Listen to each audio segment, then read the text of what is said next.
40% ታላቅ ቅናሽ በመሃል ሳር ቤት በ64200 ብር የካሬ ዋጋ ቴምር ፕሮፐርቲስ የመኖሪያ አፓርትመንት ቤቶችን እየሸጠ ይገኛል። አሊያም ደግሞ በ10% ቅድመ ክፍያ በተክለ ሃይማኖት ሊሴና አያት በተለያዩ የካሬ አማራጮችና ዋጋ ይዞላችሁ መጥቷል። እንዲሁም በተጨማሪ በ900 ሺህ ብር ቅድመ ክፍያ የንግድ ሱቆችን በመሃል ፓርሳ እየሸጠ ይገኛል። ለበለጠ መረጃ ከስር ባለው ስልክ ይደውሉልን። ቴምር ፕሮፐርቲስ። ጤና ይስጥልን አድማጮች፣ ይህ አዋዜ ልዩ ላልሰማችሁ ነው። ከመረጃዎቹ ጋር አብርሃም መኳንንት ነኝ። በኢትዮጵያ በነዳጅ የሚሰሩ ተሽከርካሪዎችን ማምረትም ሆነ መገጣጠም በይፋ ታገደም። ቀደም ብለው ወደ ሀገር ውስጥ ገጥመው ለገበያ ለማቅረብ የነዳጅ መኪናን ያስገቡ አምራቾች እጣ ፈንታቸው ታውቋል። በኢትዮጵያ ከሰሃራ በታች ረጅሙ ህንፃ ሊገነባ ነው። ይሄው ህንፃ 62 ወለል እንዳለውም ተነግሯል። ከጎዳና ላይ የሚነሱ ዜጋዎች የሚቀርብላቸውን የሥራ አማራጮች እየተቀበሉ እንዳልሆነ ተነገረ። የአሜሪካው ፕሬዝዳንት ዶናልድ ትራምፕ በዩክሬኑ ፕሬዝዳንት ላይ ያሳዩትን ስድብና ዘለፋም በደቡብ አፍሪካው ፕሬዝዳንት ላይ ደግመውታል። በዲሞክራቲክ ኮንጎ የቀድሞው የሀገሪቱ ጠቅላይ ሚኒስትር ከሀገሪቱ ዋና ባንክ ገዢ ከነበሩ ግለሰብ ጋር በመሻረክ $245 ሚሊዮን መመዝበራቸው ተሰማም። ሁሉንም ጉዳዮች በዝርዝር እናስደምጣቸዋለን። አብራችሁን ቆዩ። በነዳጅ የሚሰሩ ተሽከርካሪዎችን በሀገር ውስጥ ማምረትም ሆነ መገጣጠም በይፋ ተከለከለ። በነዳጅ የሚሰሩ ተሽከርካሪዎች በሀገር ውስጥ እንዳይመረቱና እንዳይገጣጠሙ መታገዱን የኢትዮጵያ ኢንቨስትመንት ኮሚሽን ይፋ አድርጓል። የኢትዮጵያ ኢንቨስትመንት ኮሚሽን ኮሚሽነር ዶክተር ዘለቀ ተመስገን የቻይናው ሆዋንጂን ኩባንያ ከጂኤስአይን ኩባንያ ጋር በመተባበር የኤሌክትሪክ መኪናዎችን ለኢትዮጵያ ገበያ ባስተዋወቀበት መድረክ ነው ይህንን ያሰሙት። በተቀመጠው አቅጣጫ መሰረት በኤሌክትሪክ የሚሰሩ ተሽከርካሪዎች ብቻ እናበረታታለን ብለዋል። ኮሚሽነሩ በተጨማሪም በነዳጅ የሚሰሩ ተሽከርካሪዎች እንዳይመረቱ እንዳይገጣጠሙና ወደ ኢትዮጵያ እንዳይገቡ ለማድረግ ቁርጠኞች ነን ብለዋል። የምናበረታታው የኤሌክትሪክ ተሽከርካሪዎች በኢትዮጵያ እንዲመረቱና እንዲገጣጠሙ ነው ሲሉም ተደምጠዋል። በኢትዮጵያ ጥቂት የማይባሉ ተሽከርካሪዎችን በመገጣጠም ለገበያ የሚያቀርቡ ኩባንያዎች እንዳሉ ይታወቃል። የተላለፈው ውሳኔ ተሽከርካሪ የሚገጣጠሙ ድርጅቶች አስቀድመው ወደ ሀገር ውስጥ ያስገቧቸውን የነዳጅ መኪናዎች ገጣጥመው ለገበያ እንዲያቀርቡ ከማድረግ ግን አያግዳቸውም ተብሏል። እነዚሁ መኪና አምራቾች እንደ አዲስ ግን ኤልሲ ከፍተው የነዳጅ መኪናን መለዋወጫን አስገብተው መገጣጠም አይችሉም። በኢትዮጵያ በታዳሽ ኃይል የሚንቀሳቀሱ ተሽከርካሪዎችን ለማበረታታት በሚል ሙሉ በሙሉ በሀገር ውስጥ የሚገጣጠሙ የኤሌክትሪክ ተሽከርካሪዎች ታክስ እንዳይከፍሉ ተደርጓል። በፈጣን ቻርጅ የሚሰማሩ ከሆነም ሙሉ በሙሉ ከታክስ ነፃ ናቸው። በታዳሽ ኃይል የሚሰሩ ሆነው ሙሉ በሙሉ በውጭ ሀገር የተገጣጠሙ ከሆኑ ደግሞ 15 በመቶ ብቻ የጉምሩክ ቀረጥ እንደሚከፍሉ የትራንስፖርትና ሎጂስቲክስ ሚኒስቴር ገልጿል። በኢትዮጵያ ከሰሃራ በታች ረጅሙ ህንፃ ሊገነባ ነው። የኢትዮጵያ ኤሌክትሪክ ኃይል በአዲስ አበባ ሜክሲኮ አካባቢ ለሚያስገነባው ባለ 62 ወለል የዋና መስሪያ ቤት ህንፃ ዓለም አቀፍ ጨረታ ማውጣቱንም ይፋ አድርጓል። የህንፃው አጠቃላይ ግንባታ በ20792 ካሬ ሜትር ላይ እንደሚያርፍም ተሰምቷል። ህንፃውን ገንብቶ ለማጠናቀቅም $445 ሚሊዮን ይፈጃል ነው የተባለው። ህንፃው ሲጠናቀቅ 322 ሜትር እርዝመትና 62 ፎቅ ይኖረዋል። የህንፃው ዲዛይን በተቋሙና በአማካሪ ድርጅት በኩል መዘጋጀቱንም ይፋ አድርጓል። ተጫራቾች ያለፉትን 5 ዓመታት የኦዲት ሪፖርቶቻቸውንና በአማካይ $230 ሚሊዮን ዓመታዊ ገቢ ማቅረብ እንደሚጠበቅባቸውም ታውቋል። ከዚህ በተጨማሪ የ10 ዓመት የግንባታ ልምድ ያላቸውና ቢያንስ ከ100 ሚሊዮን በላይ ዋጋ ግምት ያላቸው 3 ፕሮጀክቶችን በተሳካ ሁኔታ ያጠናቀቁ መሆን ይጠበቅባቸዋል ተብሏል። ከጎዳና ላይ የሚነሱ ዜጋዎች የሚቀርብላቸውን የሥራ አማራጮች እየተቀበሉ እንዳልሆነ ተነገረም። እነዚሁ ዜጋዎች የሥራ አማራጮችን እንዳይቀበሉ ያደረጋቸው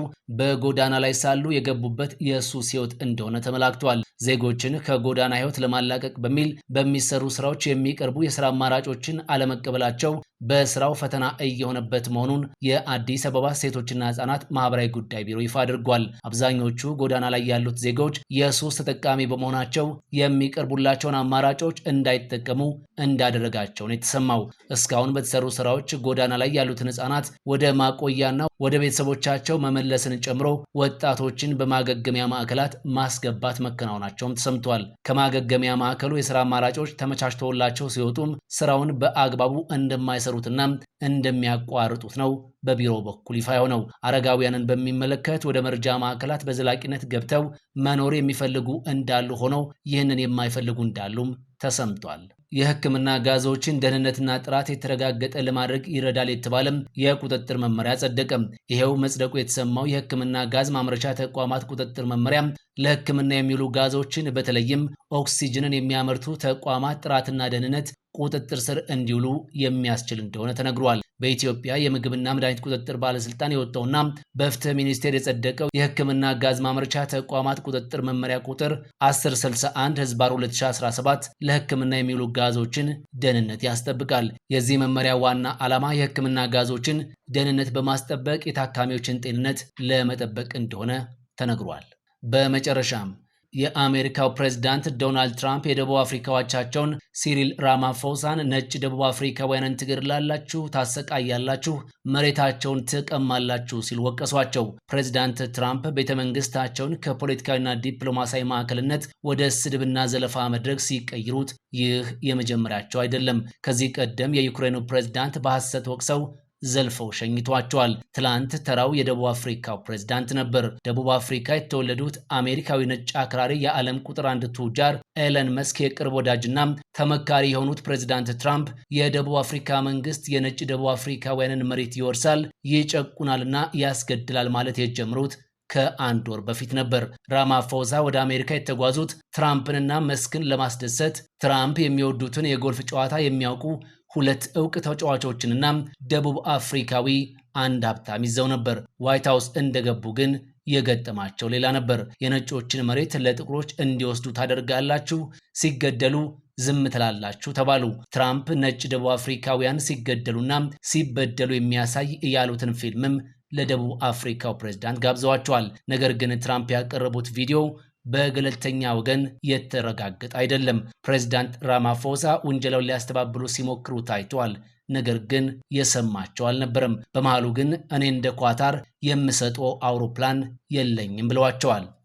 በዲሞክራቲክ ኮንጎ የቀድሞ የሀገሪቱ ጠቅላይ ሚኒስትር ከሀገሪቱ ዋና ባንክ ገዢ ከነበሩ ግለሰብ ጋር በመሻረክ $245 ሚሊዮን መመዝበራቸው ተሰማም። የኮንጎ የቀድሞ ጠቅላይ ሚኒስትር ይህንን በማድረጋቸውም በ10 ዓመት የግዳጅ የጉልበት ስራ ተፈርዶባቸዋል። የዲሞክራቲክ ሪፐብሊክ ኮንጎ የቀድሞ ጠቅላይ ሚኒስትር አውግስቲን ማታታ $245 ሚሊዮን በመዝረፋቸው 10 ዓመት የግዳጅ የጉልበት ስራ ተፈርዶባቸዋል። አውግስቲን ማታታ $245 ሚሊዮን የሚጠጋ የህዝብ ገንዘብ በመመዝበር የሀገሪቱ ህገ መንግስታዊ ፍርድ ቤት ጥፋተኛ ሆነው ስላገኛቸው ነው ይህ ብይን የተላለፈው። ከሳቸው በተጨማሪ የዲሞክራቲክ ኮንጎ ማዕከላዊ ባንክ ገዢ የነበሩት ዲዮግራቲያስ በዚህ ምዝበራ በመሳተፍ ጥፋተኛ ሆነው ተገኝተዋል። የቀድሞው ጠቅላይ ሚኒስትር ጠበቃም ውሳኔው ኢፍትሐዊ እንዲሁም ፖለቲካዊ ይዘት ያለው ነው ሲሉ በመተቸት ለሮይተርስ ተናግረዋል። ተመዝብሯል ከተባለው ገንዘብ መካከል የተወሰነው የአገሪቱን ስር የሰደደ የምግብ እጥረት